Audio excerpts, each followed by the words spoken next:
बिस्मिल्लाहिर्रहमानिर्रहीम, अस्सलाम वालेकुम। मैं हूं ईसा नकवी। आज पीर 28 जुलाई है। इस वीडियो में बात करेंगे एक बहुत ही बड़ी और अहम डेवलपमेंट। अब से लगभग आधा घंटा पहले इलेक्शन कमीशन ऑफ पाकिस्तान से बहुत बड़ी खबर आई है और ये एक ऐसी डेवलपमेंट है जिसके असरात अब आपको आने वाले 2-3 महीने में दिखाई देंगे। पाकिस्तान के सियासी मंजरनामे पर एक नया भूचाल आता हुआ दिखाई दे रहा है। ये गैर मुतवक्के नहीं है, इसकी तवक्को की जा रही थी। इसकी प्रोडिक्शंस मैं अपनी मुताद्दिद वीडियोस में कर चुका था, लेकिन पाकिस्तान तहरीक इंसाफ बहुत ज्यादा पुरएतमाद थी, बल्कि इसको कहना चाहिए कि वो ओवर कॉन्फिडेंट थे।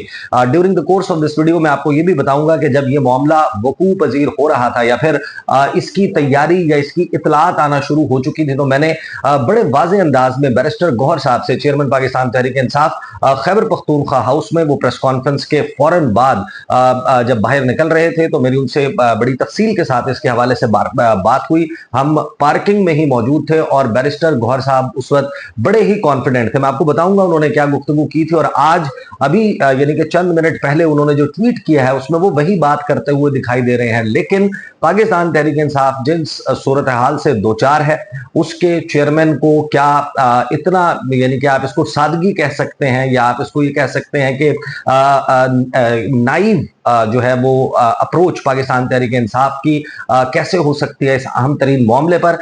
इस वक्त आपको मालूम है कि एक जबरदस्त शोडाउन की तैयारी पाकिस्तान तहरीक इंसाफ कर रही है। इसका अगरचे अभी प्लान सामने नहीं आया 5 अगस्त के हवाले से, लेकिन शहर इक्तदार में, शहर इक्तदार के सियासी ड्राइंग रूम्स में, इनफॉर्म्ड सर्कल्स में एक खतरनाक दावे की बाज़गश्त है। और वो ये कहा जा रहा है कि 4 अगस्त यानी कि 5 अगस्त से 24 घंटे पहले जो कहर टूटना है पाकिस्तान तहरीक इंसाफ पर, वो 4 अगस्त तक तोड़ दिया जाएगा। और उसमें बहुत सारी बातें चल रही हैं इमरान खान साहब के हवाले से, तहरीक इंसाफ के केसेस के हवाले से, और खास तौर पर यह दावा किया जा रहा है कि पाकिस्तान तहरीक इंसाफ के MNAs, MPAs, सेनेटर्स, बहुत सारे जो मेंबरान हैं पार्लियामेंट के, यानी कि जो 5 अगस्त की जो तहरीक है उसके हवाले से कलीदी हो सकते हैं, उनको बैकफुट पे डालने के लिए पाकिस्तान तहरीक इंसाफ की इस एहतजाज की कॉल को, उनकी एहतजाज की जो तहरीक है, इसको नाकाम करने के लिए इनकी डिस्क्वालिफिकेशंस मेजॉरिटी की जो है वो 4 अगस्त से पहले हो जाएंगी। और इनकी जो सजाएं हैं, इनकी जो सजाएं हैं वो 4 अगस्त तक सुना दी जाएंगी। और जो इसके हवाले से एस्टिमेट्स हैं, जो सबसे कंजर्वेटिव एस्टिमेट है पाकिस्तान तहरीक इंसाफ की तरफ से, कि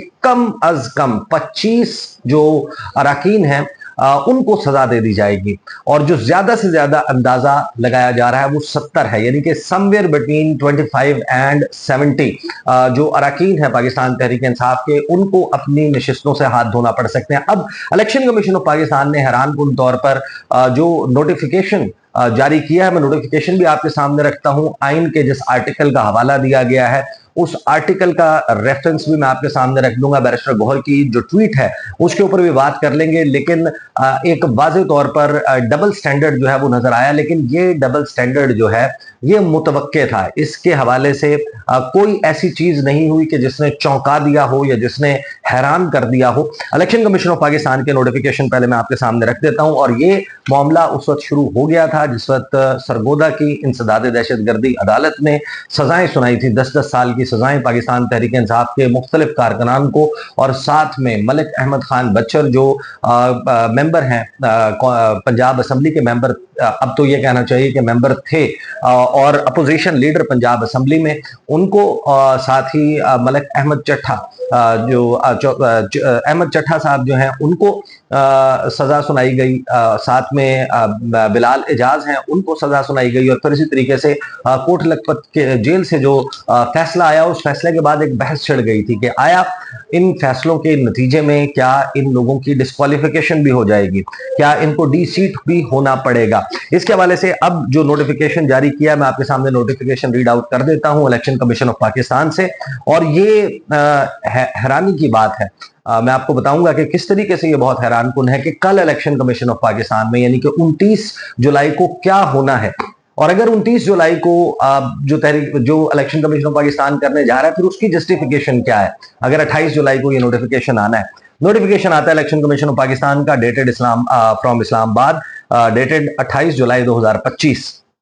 उसका नंबर जो है वो लिखकर, इन परसुएंस ऑफ ऑर्डर डेटेड 22 जुलाई 2025 के 2025-22 जुलाई के ऑर्डर को फॉलो करते हुए जिसको मोहम्मद नईम शेख साहब की जो खसूसी जज हैं इंसदाद दहशतगर्दी अदालत सरगोदा के उनकी अदालत से वो फैसला आया in case number 2606 SC oblique 20/6/2023 trial number फिर आगे लिखा हुआ है titled the state versus Zafrullah Khan and others, जिसमें Mohammad Ahmad Chattha member national assembly from constituency number NA 66 यानी कि NA 66 वजीराबाद से और मोहम्मद अहमद चट्ठा और अहमद खान बच्चर जो हैं member provincial assembly of Punjab from constituency number PP 87 Mianwali से उनको कन्विक्ट कर दिया गया है, उनको सजा दे दी गई है और 10 साल कैद की सजा सुनाई गई है। इसके नोटिफिकेशन के पैराग्राफ नंबर 2 में इलेक्शन कमीशन ऑफ पाकिस्तान कहता है कि इसके नतीजे में मोहम्मद अहमद चट्ठा जो कि NA 66 वजीराबाद से मेंबर हैं कौमी असेंबली के और Ahmad Khan Bachhar member provincial assembly of Punjab from PP 87 Mianwali have been disqualified, कि उनको डिसक्वालीफाई किया जाता है under article 63(1)H of the constitution of the Islamic republic of Pakistan, के पाकिस्तान के आइन के आर्टिकल 63(1)H के तहत उनको डिसक्वालीफाई किया जाता है from being members of national assembly and provincial assembly of Punjab respectively. इन दोनों असेंबलियों की रुकनियत से उनको डिस्क्वालीफाई किया जाता है। रिजल्टेंटली इसके नतीजे में जो नोटिफिकेशन था 16 फरवरी 2024 को जारी किया गया, जिसके नतीजे में मोहम्मद अहमद चट्ठा को और अहमद खान बच्चर को रिटर्न कैंडिडेट्स यानी कि जीते हुए कैंडिडेट्स करार दिया गया था इन हलकों से, उसको रिकॉल किया जाता है विद इमीडिएट इफेक्ट फौरी तौर पर। और साथ में सिमिलर काइंड ऑफ नोटिफिकेशन जो है वो सेनेटर एजाज चौधरी के हवाले से, जिनको 10 साल कैद की सजा सुनाई गई है, ये भी जारी किया गया। अब ये जाहिर है कि लाइकली था कि ये होना है। अब इस हवाले से पहले तो मैं आपको बता देता हूं कि इस वक्त पाकिस्तान तहरीक इंसाफ जो 5 अगस्त के हवाले से तैयारियां कर रही है, उस पे आज की जो अपडेट है वो अपडेट ये है कि जो तहरीक तहफ़्फ़ुज़ आईन पाकिस्तान है उसके प्लेटफॉर्म के तहत जो है वो ऑल पार्टीज कॉन्फ्रेंस वो बुलाने का ऐलान कर दिया गया है। 31 जुलाई और 1 अगस्त को इस्लामाबाद में ये होने जा रही है और उसमें तहरीक के जो मामलात हैं उनको हतमी शक्ल दी जाएगी। महमूद खान अचकजई जो है वो इस प्लान को अनाउंस करेंगे, पाकिस्तान तहरीक इंसाफ इसका हिस्सा होगी। इसके हवाले से कुछ बहुत ही अहम तफसीलात हैं वो इंशाल्लाह मैं आने वाली वीडियो में आपके सामने रखूंगा। लेकिन ऐन उस जब ये सब कुछ हो रहा है, पाकिस्तान तहरीक इंसाफ की जो अददी एतबार से उनकी प्रेजेंस है, उनकी मौजूदगी है मुख्तलिफ सूबाई असम्बलियों में और कौमी असम्बली में, उसको एक बड़ा धचका जो है वो लग रहा है। और इसका मतलब यही है कि जो दावे किए जा रहे थे कि 4 अगस्त तक जो है मजीद बहुत सारी चीजें होने जा रही हैं तहरीक इंसाफ के मेंबरान के हवाले से, अब लगता यही है कि ये दावा जो किया जा रहा था, सर्टन जर्नलिस्ट जो हुकूमत के साथ बड़े वेल कनेक्टेड तस्वुर होते हैं। अब ये भी दिलचस्प बात है कि एक तरफ हुकूमत कहती है कि हमारा अदालतों से क्या ताल्लुक है, निज़ाम इंसाफ खुद अपने तौर पर ये सब कुछ कर रहा है और हम अदालती मामलात में हमारा अमल दखल नहीं, हम कुछ नहीं कर सकते। लेकिन वही हुकूमत जो है उसके लोग उन सहाफ़ियों को जिनके साथ उनकी बड़ी गाड़ी छनती है उनको ये बात भी बताते हैं कि हाँ जी 4 अगस्त तक ये होने जा रहा है, और फिर वो दावा कर देते हैं मुख्तलिफ सोशल मीडिया प्लेटफॉर्म पर, और फिर वो हर्फ बहर्फ दुरुस्त साबित होता हुआ दिखाई देता है, जिसका वाज़ेह मतलब यही है कि या तो हुकूमत कंट्रोल कर रही है अदालतों को या अदालतों के पास लिखे हुए फैसले उनके पास मौजूद है, बट व्हाटएवर द केस में भी, लेकिन ये दावे अब दुरुस्त साबित होते हुए दिखाई दे रहे हैं। अददी एतबार से अब NA 175 मुजफ्फरगढ़ जमशेद दस्ती की सीट उनको नाअहल करार दे दिया गया है, उनको डिस्क्वालीफाई कर दिया गया है।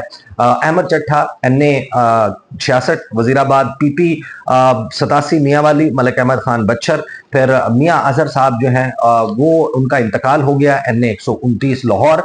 तो तहरीक इंसाफ जो है वो अददी एतबार से उसको बड़ा धचका जो है वो लगा है पार्लियामेंट में, और लगता यही है कि मजीद बहुत सारे केसेस फैसलाबाद से, गुजरांवाला से, मुख्तलिफ जगहों से जो है वो उनके फैसले लगता यही है कि बहुत जल्द होते हुए दिखाई देंगे। लेकिन जो आर्टिकल 63(1)H है जिसके तहत इलेक्शन कमीशन ऑफ पाकिस्तान ने ये किया, उस पे फिर आपको वो दोहरा रास्ता इख्तियार करते हुए दिखाई देते हैं। 63(1)H क्या कहता है कि a person shall be disqualified from being elected और चोजन एज, कि एक शख्स नाअहल होगा या नाअहल करार दे दिया जाएगा अगर वो फ्रॉम द इलेक्शन या इंतखाबी मरहले से, इंतखाब से जो है वो नाअहल हो जाएगा, and from being a member of the Majlis Shura parliament if, और वो जो मजलिस शूरा है यानी कि either houses of the parliament, ऐवान ज़ेरी, ऐवान बाला, सेनेट और कौमी असम्बली, दोनों के लिए नाअहल होगा। उसमें फिर मुख्तलिफ चीजें मौजूद हैं, लेकिन जिस आर्टिकल के तहत इनको नाअहल किया गया वो मैं आपके सामने रीड आउट कर देता हूं, विच इज 63(1)H। H में क्या कहता है कि जी ही हैज बीन, कि वो शख्स जो है on conviction for any offence involving moral turpitude. अब मोरल टर्पिट्यूड क्या होता है?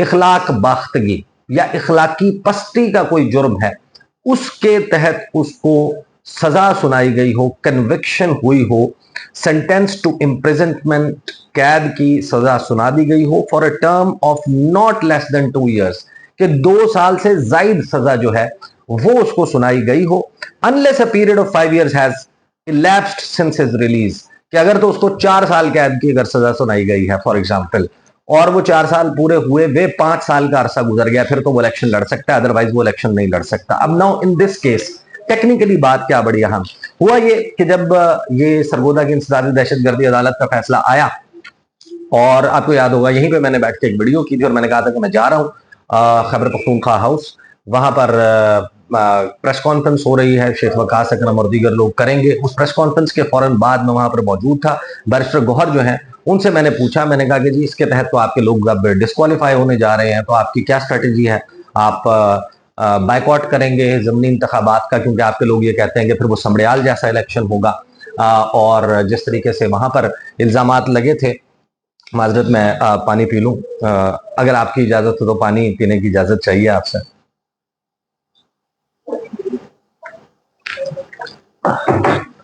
तो मैंने बैरिस्टर गौहर साहब से पूछा, हम पार्किंग में मौजूद थे, कि आपके लोग डिस्क्वालीफाई होंगे, आपकी स्ट्रेटेजी क्या होगी? क्या आप लोग इस्तीफे दे देंगे, कि आप कहेंगे कि आपके साथ इंसाफ नहीं हो रहा, या आप लीगली इसको कंटेस्ट करेंगे, या फिर आप जो है वो इस मामले में कोई मजीद अवामी एहतजाज की तरफ जाएंगे, या ज़िमनी इंतखाबात में हिस्सा लेंगे? क्योंकि आपके लोगों को तो ये लगता है कि इलेक्शन जो है वो अब धांधली होगी वहां पर, और धांधली के जरिए फॉर्म 47 के ऊपर नताइज जो है वो ऐलान कर दिए जाएंगे। तो बैरिस्टर गौहर साहब ने उसे बहुत कॉन्फिडेंस के साथ, और वो जब ये गुफ्तगू कर रहे थे वहां पर 2-3 सहाफ़ी भी मजीद मौजूद थे, वहां पर शेख वकास अकरम भी मौजूद थे, आलिया हमजा साहिबा मौजूद थी, बाबर आवान साहब मौजूद थे, और इन सब की मौजूदगी में बैरिस्टर गौहर ने कहा कि ये हो ही नहीं सकता, इनको डिस्क्वालीफाई नहीं करार दिया जा सकता, they can not be disqualified. मैंने पूछा वो किस तरीके से? उन्होंने आर्टिकल 63(1) और उसके फिर मुख्तलिफ जो क्लॉजेस हैं, सब क्लॉजेस हैं, उनका हवाला दिया। उन्होंने कहा देखिए ना जनाब, इसमें तो वो फॉल नहीं करता। आर्टिकल 63(1)H ये कहता है, G ये कहता है, K ये कहता है। उन्होंने मुख्तलिफ जो है वो उसके वो गिनवाए। अब जाहिर है कि वो लॉ एक्सपर्ट तो हैं, उन्होंने जनाब उनके फिंगर टिप्स पर है, उन्होंने वो सारा सुनवा दिया। उस वक्त उन्होंने जो मिसाल दी थी वो उससे थोड़ी देर पहले उन्होंने ट्वीट किया। वो मिसाल सामने रखने से पहले मैंने उसके ऊपर उनसे सवाल किया कि आपको वाकई ये लगता है कि आपके खिलाफ जो भी फैसले हैं वो आइन और कानून के मुताबिक होने? आप जिन आइन और कानून का हवाला दे रहे हैं, आपके ख्याल में आपका जो मतम नजर है वो ये है कि भाई इस आइन के ऊपर अमल दरामद ही नहीं हो रहा, इस कानून के ऊपर अमल दरामद ही नहीं हो रहा, ये मुल्क जो है वो आइन और कानून के बगैर चलाया जा रहा है, अपनी मर्जी से चलाया जा रहा है। एक तरफ आप ये कहते हैं, दूसरी तरफ जब हम आपसे ये सवाल कर रहे हैं कि ये आपके साथ होने जा रहा है, नजर आ रहा है, नविश्ते दीवार है, तो आपकी हिकमत अमली क्या होगी? तो आप ये कहते हैं कि ये हो ही नहीं सकता क्योंकि ये आइन की किताब और कानून की किताब में नहीं लिखा हुआ। यानी सादगी का ये आलम है या ओवर कॉन्फिडेंस का ये आलम है कि बैरिस्टर गौहर साहब, जाहिर है कि वो पॉजिटिव आदमी है, पॉजिटिव वो सोच रहे होंगे, लेकिन अगर आइन की किताब फॉलो होनी हो तो फिर तो 90 दिन में इलेक्शन भी हो जाता। पंजाब असम्बली का, खैबर पख्तूनख्वा असम्बली का जो इलेक्शन है जो 2024 में हुआ वो 2023 में हो जाता। और भी बहुत सारी चीजें हैं, बहुत से सवालात हैं। तो बैरिस्टर गौहर साहब ने बहरहाल बड़ी सादगी से ये कहा, और अब जो उन्होंने ट्वीट किया वो मैं आपको बता देता हूँ वो ट्वीट क्या है। और उसमें हैरान कुन तौर पर बात तो वो बड़ी मजबूत कर रहे हैं, बड़ी पते की कर रहे हैं, लेकिन वो बात जाहिर है कि प्रैक्टिकली उस पर अमल दरामद तो नहीं हो रहा। इलेक्शन कमीशन ऑफ पाकिस्तान अगर दोहरा मेयार अपना रहा है तो फिर वो अपना रहा है। वो उनकी प्रेस रिलीजेस जैसी आती हैं, जो उनकी गुफ्तगू है, जो ऑफ द रिकॉर्ड वो चीजें शेयर करते हैं, जराए से मीडिया को जारी की जाती हैं चीजें, सबको मालूम है कि वहां पर किस किस्म की, यानी कि इलेक्शन कमीशन ऑफ पाकिस्तान जिस तरीके से पेशावर हाई कोर्ट और सुप्रीम कोर्ट ऑफ पाकिस्तान मखसूस नशिस्तों के केस में गया था, तो इलेक्शन कमीशन ऑफ पाकिस्तान का कंडक्ट तो सारे लोगों के सामने है। बैरिस्टर गौहर ने कहा कि दिस मस्ट स्टॉप, कि इसका खात्मा होना चाहिए, ये रुकना चाहिए, डेमोक्रेसी इज एट स्टेक, कि जमहूरियत जो है वो अभी भी, वो कहते हैं कि इज एट स्टेक, जमहूरियत अभी स्टेक पर नहीं है। जमहूरियत तो अब आप लोग ये कहते हैं पाकिस्तान के जो इस वक्त निजाम में बैठे हुए लोग हैं, यानी जो हुकूमत के लोग हैं, कमर जमान कायरा पाकिस्तान पीपल्स पार्टी, जो ख्वाजा आसिफ साहब हैं जो वजीर दिफा है, वो कहते हैं कि ये हाइब्रिड निजाम है और हाइब्रिड निजाम तो बहुत अच्छा होता है। तो वो कहते हैं बैरिस्टर गौहर की जमहूरियत जो है वो दाव पर लग गई है। हम ये कहते रहे हैं कि election commission of Pakistan biased है पीटीआई की तरफ, उसका एक जो है वो बोझ है पाकिस्तान तहरीक इंसाफ से। ये जो नोटिफिकेशन है इसकी ये एक और मिसाल अब हमारे सामने आई है। उन्होंने नीचे ये नोटिफिकेशन लगाया जिसमें इनकी डिस्क्वालिफिकेशन हुई और फिर उन्होंने कहा कि अहमद चट्टा जो एमएनए है, मलिक अहमद बच्चर जो लीडर ऑफ अपोजिशन है पंजाब असेंबली के, उनको डी नोटिफाई किया गया है under article 63(1)H of the constitution, आइन के, विदाउट गोइंग इनटू, इस अमल से पहले जो काम करने का था वो किए बगैर। और वो काम क्या था? Whether their convictions by ATC Sargodha are legally sustainable, कि क्या कानूनी बुनियादों पर ये सजाएं जो है वो बरकरार रह सकती हैं। और ये बात क्यों है कि इतना बड़ा प्रोसेस कर दें, आप अवामी नुमाइंदों को डिस्क्वालीफाई कर दें, डी सीट कर दें, और उसके बाद वो जो यानी लीगल ग्राउंड्स तो देखने हैं कि आप उनको डिस्क्वालीफाई कर दें, फिर आप वहां पर जिमनी इंतखाबात जो है वो ऐलान कर दें, कौमी खजाने से करोड़ों रुपए के लगाकर वो इलेक्शन हो, इतनी बड़ी एक्सरसाइज हो, उस इलाके में छुट्टी हो, उसके सिक्योरिटी के इंतजाम हो, इलेक्शन कमीशन का हमला हो, बैलेट पेपर्स की छपाई हो, उस पूरे प्रोसेस से गुजरे, फिर आप वहां पर नया इलेक्शन करवाएं, वो बंदा भी डिस्यूट हो जाए और पता चले कि 2-4 महीने 6 महीने के बाद वो इल्जामात ही दुरुस्त साबित नहीं हुए, या वो जो जिस पे सजा सुनाई गई है वो लीगल ग्राउंड्स जो है वो ऐसे चैलेंज हुए कि वो नॉकडाउन हो गए हाई कोर्ट से, उन्होंने सस्टेन नहीं किया। तो उस प्रोसेस को तो कर लें।